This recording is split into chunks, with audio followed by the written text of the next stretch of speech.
হারুর point coastal থানা একজনকে গ্রেপ্তার করে আজ কাকদ্বীপ মহকুমা আদালতে প্রেরণ করেছে, মূলত কী কারণে?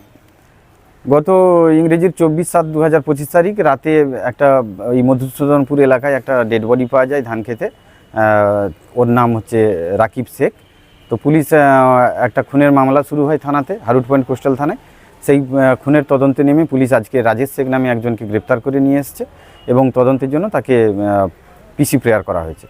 মূলত ওই রাজেশ শেখ এবং রাকিব শেখ একই পরিবারের, ওদের পারিবারিক বিবাদের কারণে ওকে রাত্রেবেলা নৃশংসভাবে কুপিয়ে ওকে মেরে ফেলে এই রাজেশ শেখ এবং তারপরে ওকে ওই ধান খেতে ফেলে দেয়।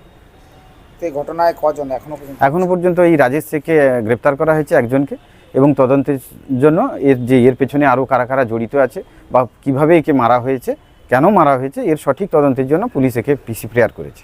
এখনো পর্যন্ত এই একজন রাজেশ শেখকে গ্রেপ্তার করা হয়েছে। আপনার নাম? আমার নাম সব্যসাচী দাস, অ্যাডভোকেট, কাকদ্বীপ কোর্ট।